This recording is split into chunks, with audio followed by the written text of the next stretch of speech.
अलैकुम वरहमतुल्लाहि वबरकातुह। आइए आज हम पढ़ेंगे कि तशदीद को तशदीद से किस तरह मिलाकर पढ़ना चाहिए।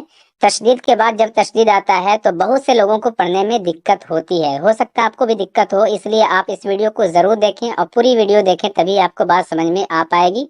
तो मैं आपको पहले बता चुका हूँ कि तशदीद को 2 मरतबा पढ़ना चाहिए। लाम पर भी तशदीद है और या पर भी तशदीद है, तो लाम को भी 2 मरतबा पढ़ना है और या को भी 2 मरतबा पढ़ना है। जैसे ऐन लाम में मिलकर पढ़ा जाएगा इल, और लाम या में मिलकर पढ़ा जाएगा ली, इल्ली, और या के ऊपर पेश पढ़ा जाएगा यू, इल्ली यू ना। आइए मैं आपको आसान करके बताता हूँ। जैसे इल ली यू ना, इल्लियूना। तो लाम भी 2 मरतबा पढ़ा जा रहा है। जैसे लाम एक मरतबा यहाँ पढ़ा गया जज्म के साथ और यहाँ जेर के साथ, तो लाम यहाँ पे 2 मरतबा पढ़ा जा रहा है। और इसी तरह लाम जब या में मिलकर पढ़ा जा रहा है तो या भी 1 मरतबा पढ़ा गया और यहाँ पे भी या 1 मरतबा पेश के साथ पढ़ा जा रहा है। तो लाम भी 2 मरतबा पढ़ा जा रहा है और या भी 2 मरतबा पढ़ा जा रहा है। इल्लियूना। जैसे आप यहाँ पे भी देख सकते हैं, ऐन लाम में मिलकर पढ़ा जा रहा है और लाम या में मिलकर पढ़ा जा रहा है और या के ऊपर पेश पढ़ा जा रहा है। इल्लियूना, इल्लियूना। ठीक है, तो इसी तरह सभी को पढ़ते जाना है। या जा में मिलेगा यज, जा काफ में मिलेगा जग, काफ के ऊपर खड़ा जबर पढ़ा जाएगा का, यज का। या नहीं पढ़ा जाएगा, या के ऊपर खड़ा जबर नहीं है, या तशदीद या पर नहीं है, या खाली है, जबर जेर पेश कुछ भी नहीं है, तो या को नहीं पढ़ना है। यज का।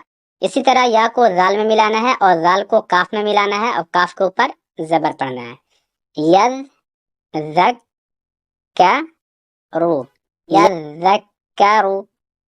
इसी तरह मीम को जा में मिलाना है, मुज, जा को मीम में जम, मीम के नीचे जेर पढ़ना है, मी, लाम के ऊपर पेश पढ़ना है, लू, मुजम्मिलु, मुजम्मिलु।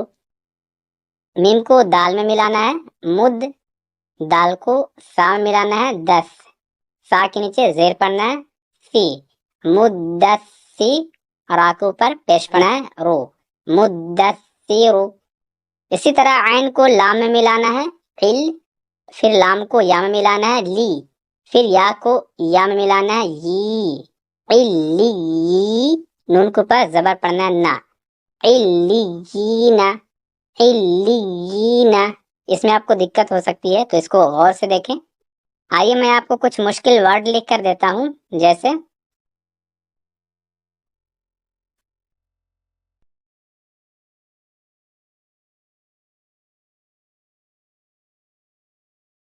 इस नून पर भी तशदीद है, वाह पर भी तशदीद है और इस वाले नून पर भी तशदीद है, तो आपको सभी को 2-2 मरतबा पढ़ना है। जैसे इन नव वन ना, इन नव वन ना। आइए मैं आपको एक एक करके लिख कर बताता हूँ कि किस तरह पढ़ा जा रहा है। जैसे इन नव वन ना। यहाँ नून 2 मरतबा पढ़ा जा रहा है, यहाँ वाह 2 मरतबा पढ़ा जा रहा है और यहाँ भी नून 2 मरतबा पढ़ा जा रहा है। नून पर जज्म है और यहाँ नून पर जबर है, वाह पर जज्म है और वाह पर जबर है, नून पर जज्म है और नून पर जबर है। ठीक है, इन नव वन ना, इन नव वन ना। इन मद कहा जाता है, तो इसको पढ़ने से पहले हरूफ मद्दा को जानना जरूरी है ताकि आपको समझने में आसानी हो सके। इससे पहले मैं आपको हरूफ मद्दा पढ़ा चुका हूँ, अगर आप नहीं देखें तो लेसन नंबर 4 जरूर देखें। मैं आपको बताया था कि हरूफ मद्दा 3 होते हैं, अलिफ, वाव और या। अलिफ से पहले जब जबर होगा तो अलिफ मद्दा होगा, और आपको हमेशा याद रखना है कि अलिफ हमेशा खाली होता है, जो अलिफ खाली नहीं वो हमजा होता है। अगर अलिफ पर जबर जेर या पेश आ जाए तो ये हमजा हो जाएगा। तो अलिफ से पहले जबर होना चाहिए, हमजा से पहले जबर नहीं होना चाहिए, यानी अलिफ हमेशा खाली होगा। और वाव मद्दा कब होगा? जब वाव साकिन हो, यानी वाव पर जज्म हो और उससे पहले पेश हो। पेश होना चाहिए, वाव साकिन से पहले जबर ना हो और नहीं जेर हो। ऐसे वाव साकिन से पहले जेर नहीं होता है। वाव साकिन से पहले क्या हो? पेश हो, तो वाव मद्दा होगा। इसी तरह या साकिन से पहले जेर हो तो या मद्दा होगा, या साकिन से पहले जबर नहीं हो اور یا साकिन से पहले पेश तो होता नहीं है। तो आपको याद रखना है कि या साकिन से पहले जेर हो और वाव साकिन से पहले पेश हो तभी वाव मद्दा या मद्दा होगा, वरना नहीं होगा। ठीक है। और अलिफ से पहले जबर हो तो अलिफ मद्दा होगा। अलिफ मद्दा की मिसाल देखें, जैसे अलिफ से पहले जबर हो तो अलिफ मद्दा, जैसे बा, ता, सा, जा, सभी में अलिफ से पहले जबर है। आपको गौर करना है, जैसे अलिफ से पहले जबर है, अलिफ से पहले जबर है, सभी में अलिफ से पहले जबर है। ख्वा, दा, यहाँ भी अलिफ से पहले जबर है। ठीक है। अब वाव मद्दा कब होगा? जब वाव साकिन हो, यानी वाव पर जज्म हो और उस वाव साकिन से पहले पेश हो। वाव साकिन से पहले जो भी हर्फ होगा उस पर क्या होगा? पेश होगा। ठीक है। जैसे बू, ये वाव साकिन है, वाव साकिन से पहले पेश है। तू, वाव साकिन से पहले पेश है। तू, वाव साकिन से पहले पेश। जू, खू, दू, सभी में क्या है? वाव साकिन से पहले पेश है। और या मद्दा कब होगा? जब या साकिन हो, यानी या पर जज्म हो और उस या साकिन से पहले जो भी हर्फ होगा उस हर्फ के नीचे जेर हो। जैसे बी, ती, ती, जी, ई, खी, दी, इसी तरह या तक लिखा जाएगा। ठीक है। अब आइए मैं आपको बताता हूँ कि हुरूफ मद्दा को कितना खींचकर पढ़ना चाहिए। मैं आपको इससे पहले बताया था कि हरकत यानी जबर, जेर, पेश को जल्द पढ़ना चाहिए, थोड़ा भी नहीं खींचना चाहिए, जैसे बा। लेकिन हुरूफ मद्दा को थोड़ा खींचकर पढ़ना चाहिए, जैसे बा। यानी हुरूफ मद्दा को दो हरकत के मुताबिक खींचकर पढ़ना चाहिए, जैसे बा, बा। अगर आप इन दोनों हरकत को मिलाकर पढ़ना चाहें कितना खींचा जाएगा, उतना ही हुरूफ मद्दा को खींचकर पढ़ना चाहिए, जैसे बा। इसे एक अलिफ की मिकदार कहा जाता है। अगर आपको पता करना है कि एक अलिफ की मिकदार क्या होता है तो जैसे आप खींचते हैं वैसे अपनी उंगली को खड़ी कर देना है। जैसे बा, ये एक अलिफ हो गया। बा, ये दो अलिफ हो गया।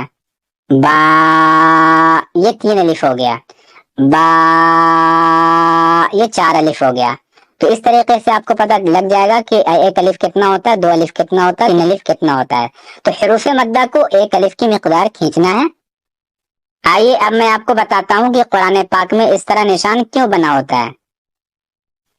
हुरूफ मद्दा यानी अलिफ, वाव और या, जब ये हुरूफ मद्दा होता है तो इसके बाद अगर हमजा आ जाए या सुकून यानी जज्म या तशदीद आ जाए तो कुरान पाक में इस तरह निशान बना होता है। जैसे यहाँ पे अलिफ मद्दा, अलिफ से पहले जबर है तो अलिफ मद्दा है। अब अलिफ मद्दा के बाद यहाँ पे हमजा आ रहा है, इसलिए यहाँ पे इस तरह निशान बना हुआ है। इसी तरह या साकिन से पहले यहाँ पे जेर है तो या मद्दा है। या मद्दा के बाद यहाँ पे क्या आ रहा है? हमजा आ रहा है, तो इसलिए यहाँ पे इस तरह निशान बना हुआ है। इसी तरह यहाँ पे वाव मद्दा है, वाव साकिन से पहले पेश है, वाव मद्दा। अब इस वाव मद्दा के बाद यहाँ पे हमजा आ रहा है, तो इसलिए यहाँ पे इस तरह निशान आपको मिल जाएगा। ठीक है। हुरूफ मद्दा के बाद हमजा दो तरीके से आता है, या तो उसी कलमा में होगा या दूसरे कलमा में होगा। कलमा वर्ड को कहा जाता है, लफ्ज को कहा जाता है। जैसे जा, इसमें अलिफ मद्दा है और अलिफ मद्दा के बाद जो हमजा आ रहा है वो उसी वर्ड में आ रहा है, दूसरा वर्ड में नहीं आ रहा। ठीक है। इसी तरह फी अमरीना, जो अमरीना है एक अलग वर्ड है और फी अलग वर्ड है। और फी में या मद्दा है, या मद्दा के बाद जो हमजा आ रहा है वो दूसरे वर्ड में आ रहा है, उस वर्ड में नहीं आ रहा है, क्योंकि फी अलग वर्ड है और अमरीना एक अलग वर्ड है। अब अगर हुरूफ मद्दा के बाद हमजा उसी कलमा में हो, उसी वर्ड में हो, तो मद्दे मुतस्सिल होगा। जैसे अलिफ मद्दा के बाद हमजा उसी कलमा में है, उसी वर्ड में है। इसी तरह या मद्दा के बाद हमजा उसी लफ्ज में है, वाव मद्दा के बाद हमजा उसी लफ्ज में है। ठीक है। यहाँ पे मद्दे मुतस्सिल होगा। अब अगर हुरूफ मद्दा के बाद हमजा दूसरे कलमा में हो, दूसरे वर्ड में हो, तो मद्दे मुनफसिल होगा। जैसे या मद्दा के बाद हमजा जो है वो दूसरे वर्ड में है। ठीक है। एक अलग वर्ड है और ये फी अलग वर्ड है। इसी तरह الف مدہ کے بعد حمزہ جو آ رہا ہے، حمزہ دوسرے ورڈ میں ہے، الہ ایک الگ ورڈ ہے، ٹھیک، یہاں پہ حمزہ آ رہا ہے۔ اسی طرح انا ایک ورڈ ہے، انزلنا ایک دوسرا ورڈ ہے، تو اس میں الف مدہ کے بعد جو حمزہ آ رہا ہے وہ دوسرا ورڈ میں آ رہا ہے، اسی ورڈ میں نہیں ہے، ٹھیک ہے۔ تو یہ بھی اس میں کیا ہوگا، اس میں مد منفصل ہوگا، یعنی حروف مدہ کے بعد اگر حمزہ اسی ورڈ میں ہو تو مد متصل ہوگا، اور اگر حروف مدہ کے بعد حمزہ دوسرے ورڈ میں ہو تو مد منفصل ہوگا، ٹھیک ہے۔ اس کے بعد مد لازم، مد لازم یعنی حروف مدہ کے بعد اگر سکون ہوگا تو مد لازم ہوگا، سکون یعنی جزم یا تشدید ہوگا تو۔ اچھا، اس سے پہلے میں آپ کو بتایا تھا کہ کھڑی حرکات یعنی کھڑا زبر، کھڑا زیر، الٹا پیش، یہ بھی حروف مدہ ہی کی جیسا پڑھا جاتا ہے، تو آپ کو اسے بھی حروف مدہ ہی سمجھنا ہے، ٹھیک ہے۔ جیسے یہاں پہ حمزہ کے اوپر کیا ہے، کھڑا زبر ہے، تو یہ حروف مدہ ہے۔ اب اس کے بعد جو لام ہے نا، لام پر کیا ہے، جزم ہے، یعنی یہ بھی سکون آ گیا، حروف مدہ کے بعد سکون آ گیا تو یہاں مد لازم ہو جائے گا۔ اسی طرح یہاں پہ الف مدہ ہے اور الف مدہ کے بعد تشدید ہے، یہ بھی مد لازم ہوگا، یعنی تشدید ہو یا جزم ہو مد لازم ہوگا۔ اسی طرح یہاں پہ کھڑا زبر ہے، یعنی کھڑا زبر حروف مدہ کی جیسا پڑھا جاتا ہے۔ اب کھڑا زبر کے بعد یہاں پہ تشدید آ رہا ہے تو یہاں پہ بھی مد لازم ہوگا، تو کھڑا زبر بھی حروف مدہ ہی ہوتا ہے، تو حروف مدہ کے بعد اگر جزم آئے یا تشدید آ جائے تو کیا ہو جائے گا، مد لازم ہو جائے گا، ٹھیک ہے۔ اب اسے کس طرح کھینچ کر پڑھنا ہے، جیسے مد متصل اور مد منفصل کو 2 یا 2.5 الف کی مقدار کھینچ کر پڑھنا ہے، جیسے جا،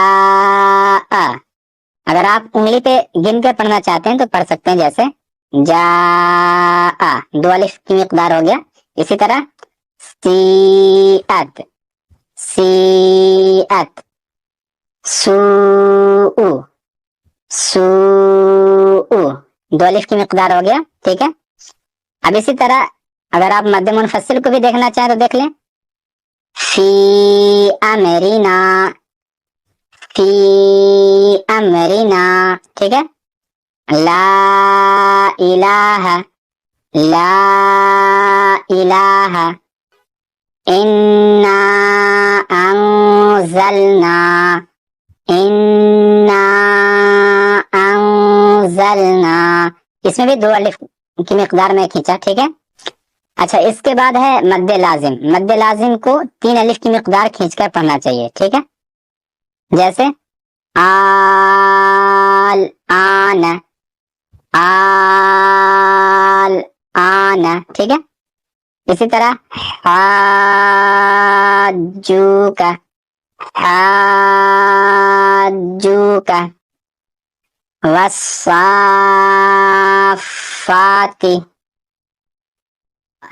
والصافات۔ حروف مد کے بعد اگر سکون عارض ہو، سکون عارض یعنی پہلے سے زبر زیر پیش ہو اس پر، لیکن وقف کرنے کی وجہ سے وہاں پہ جزم ہو رہا ہو، وہاں پہ ساکن ہو رہا ہو، جیسے یہاں پہ لکھا ہوا ہے وَلَضَّالِّينَ، نون پر زبر ہے، لیکن یہاں پہ وقف کیا جائے گا تو زبر نہیں پڑھا جائے گا، اس کی جگہ یہاں پہ جزم ہو جائے گا، تو یہاں پہ بھی جزم ہوگا لیکن عارض سکون ہوا، تو ایسی صورت میں یہاں پہ بھی مد ہوگا، مد عارض کہا جاتا ہے۔ اب اسے 1 الف، 2 الف، 3 الف کی مقدار کھینچ کر پڑھنا چاہیے، جیسے وَلَضَّالِّينَ۔